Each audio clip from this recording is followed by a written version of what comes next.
নমস্কার। আজ আপনারা শুনবেন টিম মেক ইউনিক এন্টারটেনমেন্ট পরিচালিত শরৎচন্দ্র চট্টোপাধ্যায়ের লেখা অভাগী স্বর্গ। ওনার জন্ম 1876 সালের 15ই সেপ্টেম্বর এবং প্রয়াণ 1938 সালের 16ই জানুয়ারি। তিনি ছিলেন দক্ষিণ এশিয়া এবং বাংলা ভাষার অন্যতম জনপ্রিয় কথা সাহিত্যিক, বাঙালি লেখক, উপন্যাসিক এবং গল্পকার।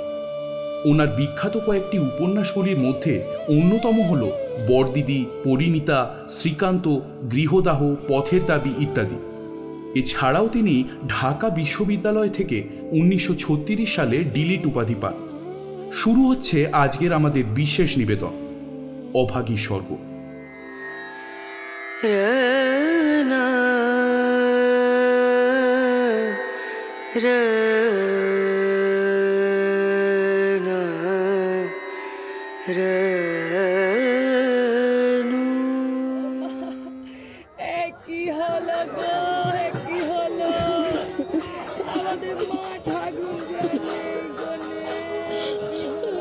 ঠাকুরদাস মুখোপাধ্যায়ের বয়স্ক স্ত্রী 7 দিনের জ্বরে মারা গেলেন। বৃদ্ধ ঠাকুরদাস মশাইয়ের ধানের কারবার, তাতে তিনি অনেক সাফল্য পেয়েছিলেন। তার 4টে ছেলে, 3টে মেয়ে, মেয়েদের ছেলেপুলেও হয়েছে। জামাইরা প্রতিবেশীর দল, বাড়িতে অনেক চাকর বাকর। সে যেন এক বাড়িতে উৎসব বেঁধে গেল। সমস্ত গ্রামের লোক ধুমধাম করে সব যাত্রায় ভিড় করে দিল। মেয়েরা কাঁদতে কাঁদতে মায়ের 2 পায়ে গাঢ় করে আলতা এবং মাথায় ঘন করে সিঁদুর লেপে দিল।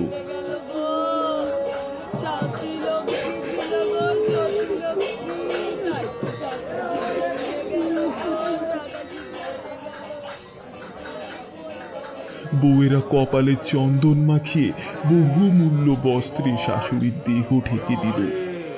আঁচল দিয়ে তার পায়ের শেষ ধুলিটুকু মুছিয়ে দিল। ফুল, পাতা, মালার গন্ধ কলরবে মনে হলো না এ কোনো শোকের ব্যাপার। এ যেন বড় বাড়ির গৃহিণী 50 বছর পর একবার নতুন করে স্বামীর কাছে যাচ্ছে। বৃদ্ধ মুখোপাধ্যায় মশাই তার শান্ত মুখে চিরকালের শেষ সঙ্গিনীকে শেষ বিদায় দিয়ে অপেক্ষাকৃত 2 ফোঁটা চোখের জল মুছে শোকার্ত মেয়ে ও তার ছেলে বউয়েদের সান্ত্বনা দিতে লাগলেন। প্রবল হরিধ্বনিতে সকালের আকাশ আলোড়িত করে সমস্ত গ্রাম সঙ্গে সঙ্গে চলল।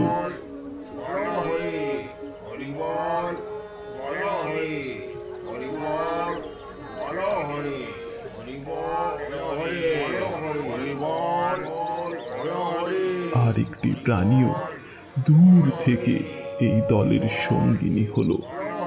সে কাঙালির মা। সে তার ঘরের উঠোন থেকে গোটা কয়েক বেগুন তুলে এই পথ ধরেই হাটে যাচ্ছিল। এই দৃশ্য দেখে সে আর নড়ল না। রইল তার হাটে যাওয়া, রইল তার আঁচলে বেগুন বাঁধা। সে চোখের জল মুছতে মুছতেই সকলের পেছনে পেছনে শ্মশানে এসে উপস্থিত হলো। গ্রামের এক প্রান্তে গৌড় নদীর তীরে শ্মশান। সেখানে আগে থেকেই কাঠের ভার, চন্দনের টুকরো, ঘি, ধূপ, ধুনো প্রভৃতি উপকরণের আয়োজন আগেই হয়েছিল। কাঙালির মা ছোট জাত, দুলের মেয়ে বলে কাছে ঘেঁষতে সাহস পেল না। তফাতে একটি উঁচু ঢিবির মধ্যে দাঁড়িয়ে শেষ অন্তিম ক্রিয়া 2 চোখ মিলে আগ্রহ চোখে দেখতে লাগল।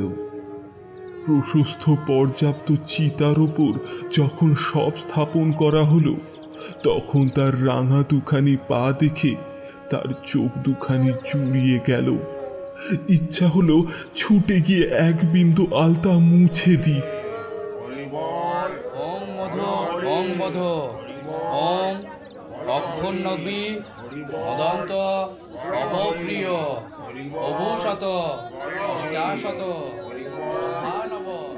বহু কণ্ঠের হরিধ্বনির সাথে সাথে ছেলের হাতে মন্ত্রপুটের অগ্নি যখন সংযুক্ত হলো, তখন তার চোখ দিয়ে ঝরঝর করে জল পড়তে লাগলো। সে মনে মনে বারংবার বলতে লাগলো, ভাগ্যিমানি মা, তুমি সবকে যাচ্ছ, আমাকেও আশীর্বাদ কইরে যাও, আমিও যেন এমনি কাঙালির হাতের আগুনটুকু পাই। ছেলের হাতের আগুন? সে তো এত সহজ কথা নয়। স্বামী, পুত্র, কন্যা, নাতি নাতনি, দাস দাসী, পরিজন, সমস্ত সংসার উজ্জ্বল করে রেখেই সেই স্বর্গরোধন দেখে তার বুক ফুলে ফুলে উঠতে লাগলো। এই সৌভাগ্যের সে যেন আর ইয়ত্তা করতে পারল না। সদ্য প্রজ্বলিত চিতার অজস্র ধোঁয়া নীল রঙের ছায়া ফেলে ঘুরে ঘুরে আকাশে উঠছিল। কাঙালির মা এর মধ্যে ছোট একটা রথের চেহারা স্পষ্ট দেখতে পেল। গায়ে তার কত ছবি আঁকা, চূড়ায় তার কত লতা পাতা জড়ানো। ভেতরে কে যেন বসে আছে, মুখ তার চেনা যাচ্ছে না, কিন্তু মাথায় তার সিঁদুরে রাঙা, পা দুটি আলতায় রাঙা। ঊর্ধ্ব দৃষ্টিতে চেয়ে কাঙালির মায়ের দু চোখে জলের ধারা বইছিল। এমন সময় একটা 14-15 বছরের ছেলে আঁচলে টান দিয়ে বলল, এখানে তুই দাঁড়িয়ে আছিস মা? ভাত রাঁধবি নে? মা চমকে উঠে চেয়ে দেখল। রাতবক্ষণ বাবা, রাতবক্ষণ। হঠাৎই ওপরে আঙুল নির্দেশ করে ব্যাক্র কণ্ঠে বলল, দেখ দেখ বাবা, বামুন মা ওই রথে চড়ে স্বর্গে যাচ্ছেন। ছেলে বিস্মিত মুখে চেয়ে বলল। কই? কিছুক্ষণ নিরীক্ষণ করে দেখে শেষে বলল, তুই খেপেছিস? ও তো ধোঁয়া। রাগ করে বলল, বেলা দুপুর বাদে, আমার খিদে পায় না বুঝি?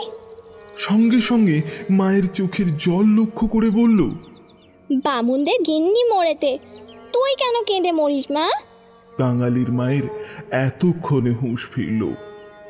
পরের জন্য শ্মশানে দাঁড়িয়ে এইভাবে চোখের জল ফেলছে সে। মনে মনে লজ্জা পেল। এমনকি ছেলের অকল্যাণের আশঙ্কায় মুহূর্তে চোখের জলটা মুছে ফেলে খানিকটা হাসবার চেষ্টা করেই বলল, কাঁদবো কিসের জন্য রে বাপ? ওই চোখে ধোয়া লেগেছে বই তো নয়। হ্যাঁ, ধোঁয়া লেগেতে। তুই কাঁদছিলি তো। মা আর কোনো প্রতিবাদ করল না। ছেলের হাত ধরে খাটে নামিয়ে নিজে স্নান করল। কাঙালিকেও স্নান করিয়ে ঘরে ফিরল। শ্মশান সৎকারের শেষটুকু আর দেখা হলো না।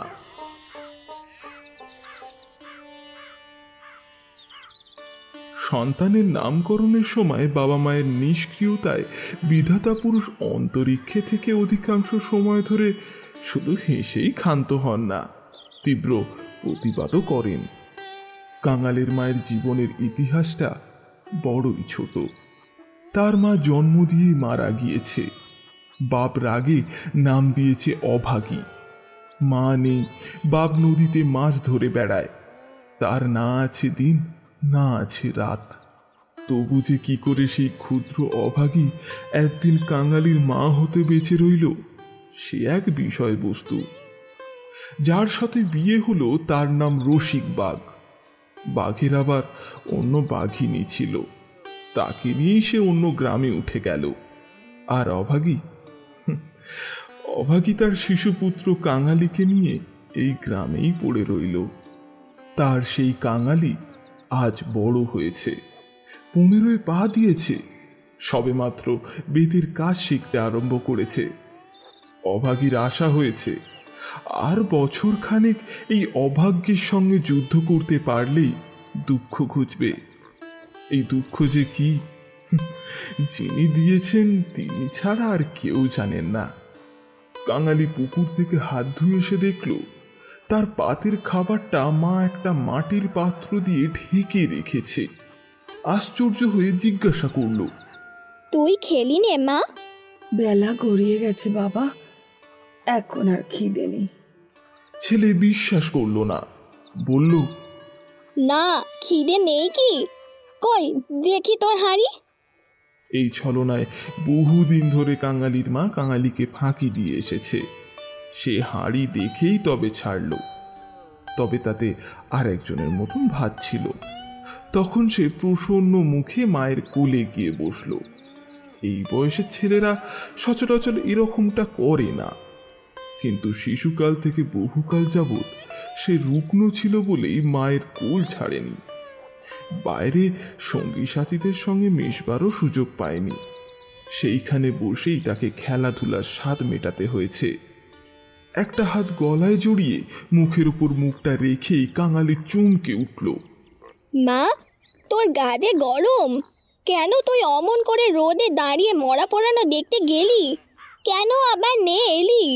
মরা পোড়ানো কি তুই? ছি বাবা, মা ব্যস্ত হয়ে ছেলের মুখের উপর হাতটা চাপা দিয়ে বলল, মরা পোড়ানো বলতে নেই, এতে পাপ হয়। সতীলক্ষ্মী মা ঠাকুরুন রথে করে স্বর্গে গেলেন। তোর এক কথা মা, রথে চড়ে কেউ নাকি আবার স্বর্গে যায়? মা বলল, আমি যে চোখে দেখলুম কাঙালি, বামুন মা রথের ওপরে বসে তেনার রাঙা পা দুখানি যে সবাই চোখ মেলে দেখলে, সবাই দেখলে। কাঙালি মায়ের বুকে ঠেস দিয়ে বসে ভাবতে লাগলো। মাকে বিশ্বাস করাই তার অভ্যাস, বিশ্বাস করাই সে শিশুকাল থেকে শিখেছে। সেই মাই যখন বলছে সবাই চোখ মিলে এত বড় ব্যাপার দেখলো, তখন অবিশ্বাস করার আর কিছুই নেই। খানিক পরে আস্তে আস্তে বলল, তাহলে তুই তোমার স্বর্গে যাবি? বিন্দির মা সেই দিনই রাখাল পিসিকে বলছিল, কাঙালির মায়ের মতন সতীলক্ষ্মী আর এই দুলে পাড়ায় দুটো নেই। কাঙালির মা চুপ করে রইল। কাঙালি তেমনি ধীরে ধীরে বলতে লাগলো, বাবা যখন তোরে ছেড়ে দিলে, তখন তোরে কত লোক তো বিয়ে করতে সাদাসাদি করলে, কিন্তু তুই বললি না। বললি কাঙালি বাঁচলে আমার দুঃখ ঘুচবে, আবার বিয়ে করতে যাব কিসের জন্য? হ্যাঁ মা, তুই বিয়ে করলে আমি কোথায় থাকতুম? আমি হয়তো না খেতে পেয়ে এতদিনে কবে মরে যেতুম। মা ছেলেকে দু হাতে চেপে ধরল। আসলে সেই দিন তাকে এই পরামর্শ কম লোকে দেয়নি, এবং যখন সে কিছুতেই রাজি হলো না, তখন উৎপাত উপদ্রব তার প্রতি সামান্যও হয়নি। এ কথা স্মরণ করেই অভাগীর চোখ দিয়ে জল পড়তে লাগলো। ছেলে হাত দিয়ে জলটা মুছিয়ে দিয়ে বলল, ক্যাতাটা পেতে দেব মা? শুবি? মা চুপ করেই রইল। কাঙালি মাদুর পাতল, কাঁথা পাতল, মাচার ওপর থেকে একটা ছোট বালিশ পেড়ে হাতে দিল। মাকে বিছানায় টেনে নিয়ে যেতে মা বলল, কাঙালি, আজ আর তোর গিয়ে কাজ নেই বাপ। কাজ কামাই করার প্রস্তাবটা কাঙালির খুব ভালোই লাগলো। জলপানি পয়তা দুটো তাহলে দেবে না মা? না দিগ্গে, আয় তোকে রূপ কথা বলি। আর লোভ দেখাতে হলো না। কাঙালি তৎক্ষণাৎ মায়ের বুকে ঘেঁষে পড়ে বলল, বল তাহলে। রাজপুত্র, করাল পুত্র, আর সেই পক্ষীরাজ ঘোড়া, অভাগা পুত্র, এইসব দিয়েই গল্প আরম্ভ হলো। এই সকল তার মায়ের কাছে কতদিনের শোনা, কতদিনের বলা উপকথা। কিন্তু কয়েক মুহূর্ত পরেই কোথায় গেল সেই রাজপুত্র, কোথায় গেল সেই করাল পুত্র? সে এমন গল্প শুরু করলো যা কারুর কাছে শোনা নয়, নিজের সৃষ্টি। জ্বর যতই বাড়তে লাগলো, উষ্ণ রক্তস্রোত যত দ্রুত বেগে ধমনীতে বইতে লাগলো, ততই যেন নতুন নতুন গল্পের ইন্দ্রজাল রচনা করতে লাগলো। তার বিরাম নেই, বিচ্ছেদ নেই। কাঙালির স্বল্প দেহ বারে বারে রোমাঞ্চিত হতে লাগলো। ভয়ে বিস্ময়ে পলকে সে সজোরে মায়ের গলা জড়িয়ে ধরল। তার বুকের মধ্যে যেন সে মিশে যেতে চাইল। বাইরের বেলা শেষ হলো, সূর্য অস্ত্র গেল, সন্ধ্যার শান ছায়া গাঢ় হয়ে চলাচল ব্যক্ত করল। কিন্তু ঘরের মধ্যে আজ আর দীপ জ্বলল না। গৃহস্থের শেষ কর্তব্য সমাধা করে কেউই উঠল না। নিবিড় অন্ধকারে কেবলই রুগ্ন মাতার অবাধ শ্রবণ নিস্তব্ধে ছেলের কানে সুধা বর্ষণ করতে লাগলো। সে সেই শ্মশান ও শ্মশান যাত্রার কাহিনী, সেই রথ, সেই রাঙা পা দুটি, সেই তার স্বর্গে যাওয়া। কেমন করে শোকার্ত স্বামী শেষ পদধূলি দিয়ে কেঁদে বিদায় দিলেন বল? কি করে হরিধ্বনি দিয়ে ছেলেরা তার মাকে বহন করে নিয়ে গেল। তারপর সন্তানের হাতের আগুন, সে আগুন তো আগুন নয় কাঙালি, সে তো হরি। তার আকাশ চোরা ধুয়ো নয় বাবা, সে তো স্বর্গের রথ। কাঙালি চরণ, বাবা আমার। কেন মা? তোর হাতের আগুন যদি পাই বাবা, বামুন মার মতো আমিও স্বর্গে যেতে পারবো। কাঙালি অস্ফুট স্বরে বলে উঠল, যা, বলতে নেই। মা সে কথা বোধ করি শুনতেও পেল না। অতৃপ্ত নিঃশ্বাস ফেলে বলতে লাগলো, ছোট জাত বলে তখন কেউ ঘেন্না করতে পারবে না, দুঃখী বলে কেউ ঠকিয়ে রাখতে পারবে না। ইস, ছেলের হাতের আগুন, রথকে যে আসতেই হবে। ছেলের মুখের ওপর মুখ রেখে ভগ্ন কণ্ঠে বলল, বলিস নে মা, বলিস নে, আমার বড্ড ভয় করে। মা বলল, আর দেখ কাঙালি, তোর বাপকে একবার ধরে আনবি, অমনি যেন পায়ের ধুলো মাথা দিয়ে আমায় বিদায় করে। অমনি পায়ে আলতা, মাথায় সিঁদুর দিয়ে। কিন্তু কেই বা দেবে? তুই দিবি না রে কাঙালি, তুই তো আমার ছেলে, তুই আমার মেয়ে, তুই তো আমার সব বাবা। বলতে বলতেই সে ছেলেকে একেবারে বুকের মধ্যে চেপে ধরল।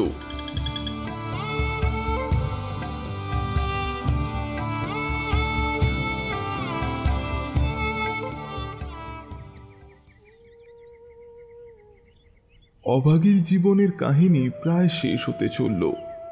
কাহিনী বেশি বড় নয়, সামান্য।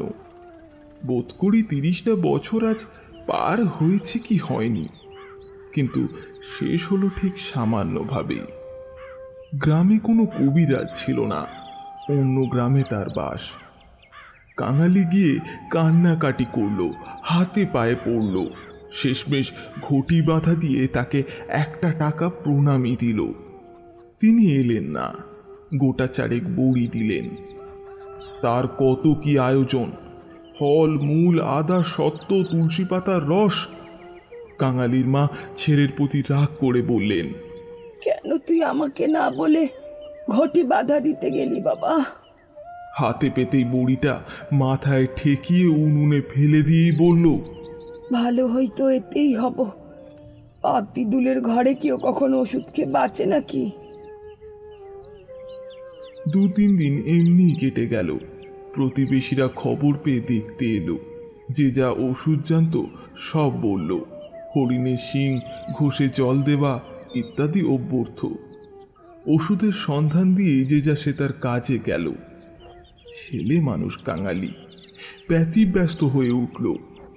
মা তাকে কাছে টেনে নিয়ে বলল, কোপরেজের বড়িতে কিছু হলো না, আর ওদের ওষুধে কাজ হবে?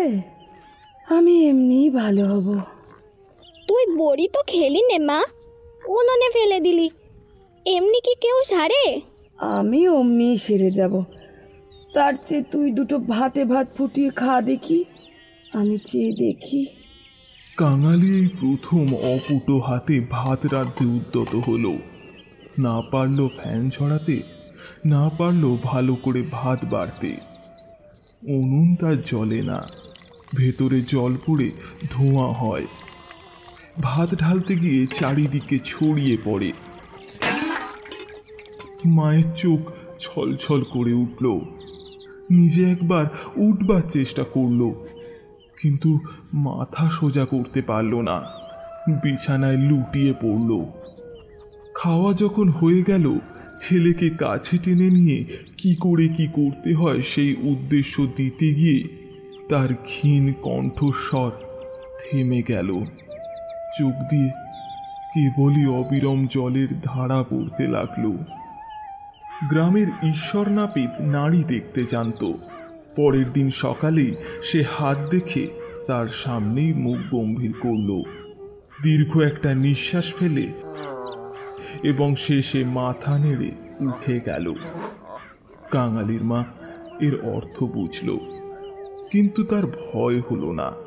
সকলে চলে গেলে সে তার ছেলেকে বলল, এইবার একবার তাকে ডেকে আনতে পারিস বাবা? কাকে মা? ওই যে রে, ও গায়ে যে উঠে গেছে। বাবাকে? অভাগী চুপ করেই রইল। থে আসবে কেন মা? অভাগীর নিজেরও যথেষ্ট সন্দেহ ছিল, তবুও আস্তে আস্তে বলল, গিয়ে বলবি মা শুধু তোমার একটু পায়ের ধুলো চায়। সে তখনই যেতে উদ্যত হলো। মা হাতটা চেপে ধরে বলল, একটু কাঁদো কাঁদো করিস বাবা, বলিস মা যাচ্ছে। একটু থেমে বলল, ফেরবার পথে অমনি নাপতে বৌদির কাছ থেকে একটু আলতা চেয়ে নিস কাঙালি।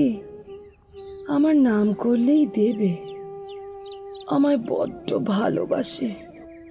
ভালো তাকে অনেকেই বাসত। জ্বর হওয়া অবধি মায়ের মুখে সে এই কথাটা এতবার এত রকম করে শুনেছে যে সে সেখান থেকে কাঁদতে কাঁদতে যাত্রা করল।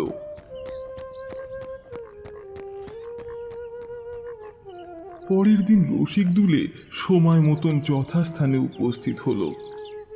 তখন অভাগীর বড় একটা জ্ঞান নেই। মুখে মরণের ছাপ পড়েছে, চোখে দৃষ্টি সংসারের কাজ ছেড়ে কোন যেন অজানা দেশে চলে গেছে। কাঙালি কাঁদতে কাঁদতে বলল, মা গো, বাবা এতেতে পায়ে ধুলো নেবে নে।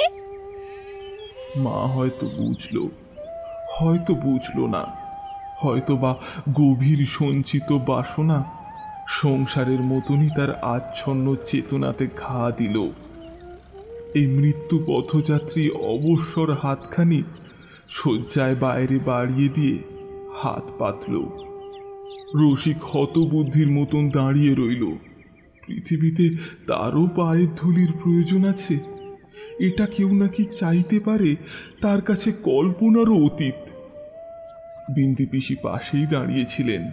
তিনি বললেন, দাও বাবা, দাও, একটু পায়ের ধুলো দাও। রসিক এগিয়ে এলো। যে স্ত্রীকে সে জীবনে কখনো ভালোবাসা দেয়নি, কাপড় চোপড় দেয়নি, কোনো খবর করেনি, মরণকালে তাকেই নাকি শুধু একটু পায়ের ধুলো দিতে গিয়ে সে কেঁদে ফেলল। রাখালের মা বলল, এমন সতীলক্ষ্মী বামন কাইতের ঘরে না জন্মে ও আমাদের দুলির ঘরে জন্মালো কেন? এইবার ওর একটু গতি করে দাও বাবা। কাঙালের হাতের আগুনের লোভে ও যেন প্রাণটা দিল। অভাগীর অভাগ্য দেবতা অগোচরে বসে কি ভাবলেন তা জানি না, কিন্তু ছেলে মানুষ কাঙালির বুকে গিয়ে এ কথা যেন তীরের মতন বিঁধল। সেই দিনটাও কাটল, সেই দিনের বেলাটাও কাটল, প্রথম রাতটাও কাটল, কিন্তু সকালের জন্য কাঙালির মা আর অপেক্ষা করল না। কি জানি এত ছোট জাতের জন্য স্বর্গে রথের ব্যবস্থা আছে কিনা, কিংবা হয়তো অন্ধকারে তাদেরকে পায়ে হেঁটে রওনা হতে হয়। কিন্তু এটা বোঝা গেল রাত শেষ হতে না হতেই সেই দুনিয়া ত্যাগ করে দিয়েছে।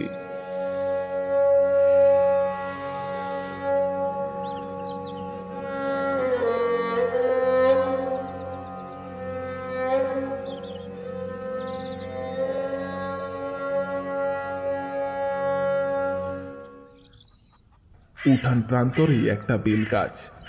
একটা কুড়ুল চেয়ে এনে রসিক তাতে ঘা দিতে না দিতেই জমিদারের দারোয়ান কোথা থেকে ছুটে এসে তার গালে একটা কষিয়ে চড় বসিয়ে দিল। কুড়ুলটা কেড়ে নিয়ে বলল, সালা, এটা কি তোর বাপের গাছ নাকি যে কাটতে লেগেছিস? রসিক গালে হাত বোলাতে লাগলো।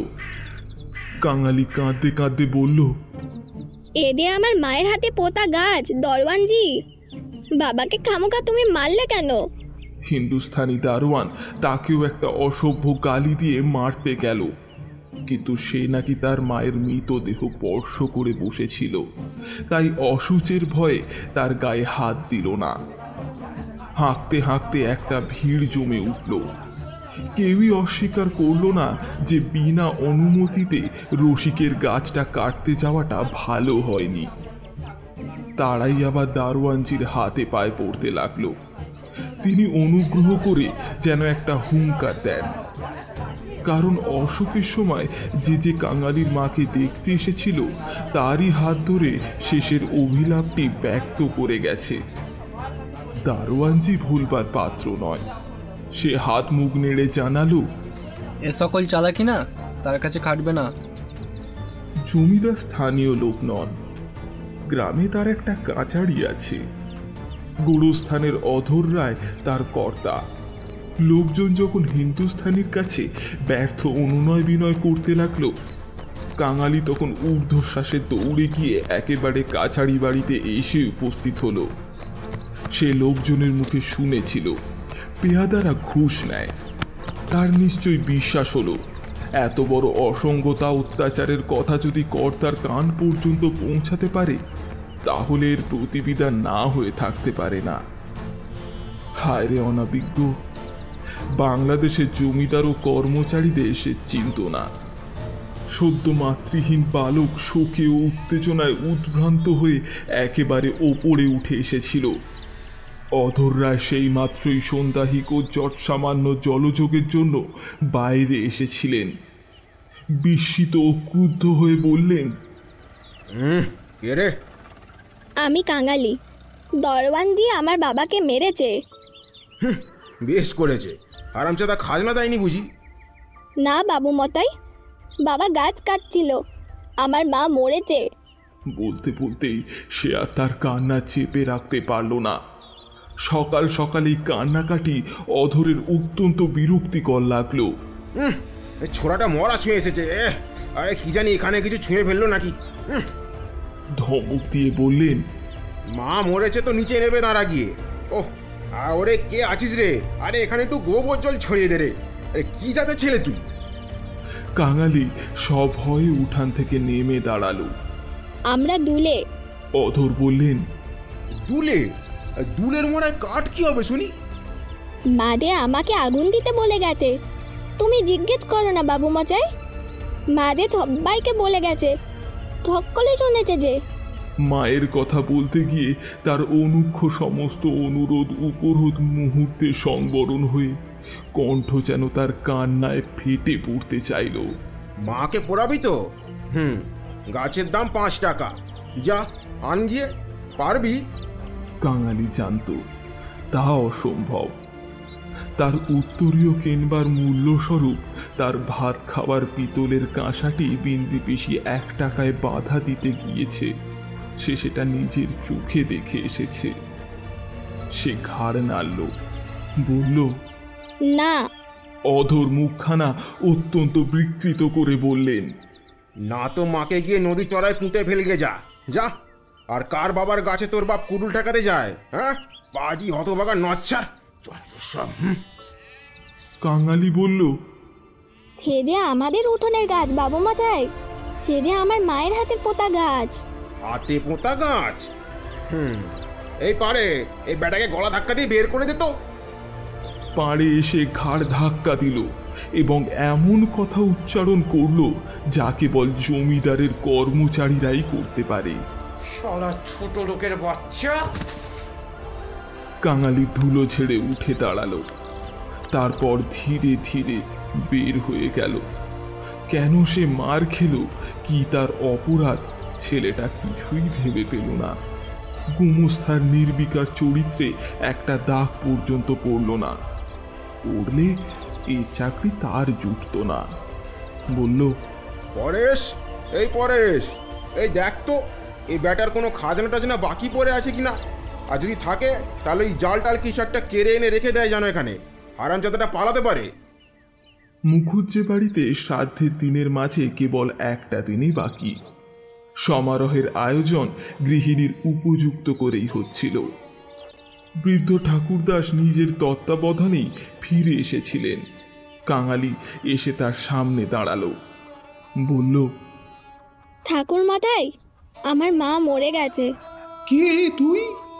কি চাস? আমি কাঙালি, মা বলে গেছে তেনাকে আগুন দিতে। আচ্ছা দে না। কাঁচারির ব্যাপারটা ইতিমধ্যে মুখে মুখে প্রচারিত হয়ে পড়েছিল। একজন বলল, ও বোধহয় একটা গাছ চায়। এই বলেই সে ঘটনাটা প্রকাশ করল। মুখুজ্জেবাবু বিস্মিত বিরক্ত হয়ে বললেন, ডাক্তার শোনো, আমারই এখন কত কাঠের প্রয়োজন।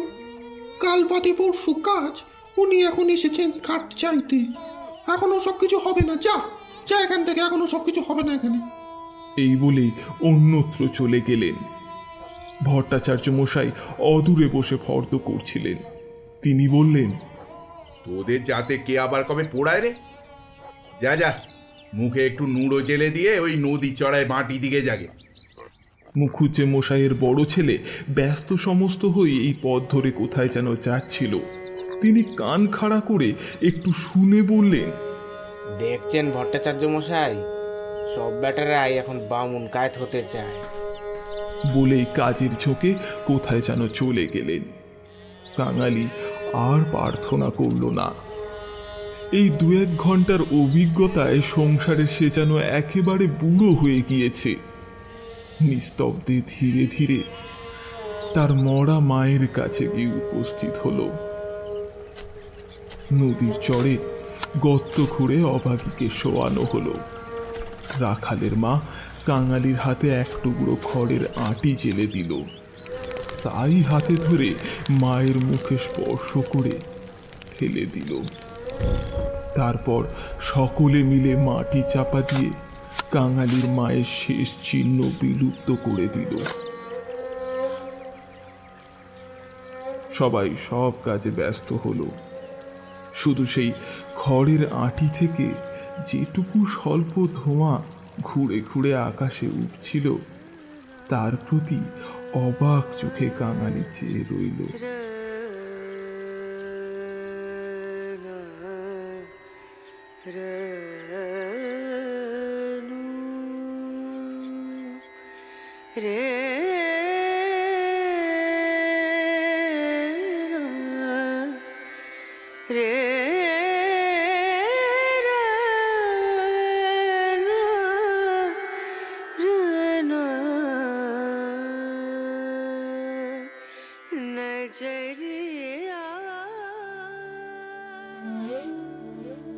আজ আপনারা শুনলেন টিম মেক ইউনিক এন্টারটেনমেন্ট পরিচালিত শরৎচন্দ্র চট্টোপাধ্যায়ের লেখা অভাগী স্বর্গ। গল্পটির পরিচালনায় অর্ঘ্য চক্রবর্তী, অভাগীর কণ্ঠে পারমিতা দাস রায়, কাঙালি এবং বিন্দির পিসির কণ্ঠে সহেলি দাস, রাখালের মায়ের কণ্ঠে বিদিশা দাস, কথকের কণ্ঠে অর্ঘ্য চক্রবর্তী, দারোয়ানের কণ্ঠে স্বপ্নময় পাঠক, অধরের কণ্ঠে অনির্বাণ কায়েত, বৃদ্ধ ঠাকুরদাসের কণ্ঠে সুদীপ্ত রানা, ঠাকুরমশাইয়ের সঙ্গীর কণ্ঠে রাহুল সেনগুপ্ত, বড় ছেলের কণ্ঠে শান বোলার, ভট্টাচার্য মশাইয়ের কণ্ঠে অঙ্কন চ্যাটার্জি, সাউন্ড এবং পোস্টার ডিজাইনিংয়ে অর্ঘ্য চক্রবর্তী এবং এডিটিংয়ে অনির্বাণ কায়েত। এই গল্পটা মানে আমাদের এই প্রেজেন্টেশনটা যদি আপনাদের ভালো লেগে থাকে, তাহলে লাইক বাটনটা প্রেস করে সেই ভালো লাগাগুলোকে প্রকাশ করুন। বন্ধুদের সঙ্গে, আত্মীয় পরিজনদের সঙ্গে এবং বাকি সকলের সঙ্গে শেয়ার করুন আমাদের এই ছোট্ট ভিডিওটি। এবং আরও নতুন নতুন গল্পের খোঁজ পেতে আমাদের এই চ্যানেলটিকে সাবস্ক্রাইব করুন এবং বেল আইকনটি প্রেস করে দিন। গল্পটা সম্পর্কে মনের ভাব একেবারে খোলা মনে কমেন্ট বক্সে প্রকাশ করুন। প্রতিটা কমেন্ট একেবারেই বহুমূল্য। আজকের মতো বিদায়। আগামী শুক্রবার টিম মেক ইউনিক এন্টারটেনমেন্টের পক্ষ থেকে আপনাদের জন্য থাকবে আরও একটি নতুন এবং রোমাঞ্চকর গল্প। ততক্ষণ পর্যন্ত ভালো থাকুন, সুস্থ থাকুন।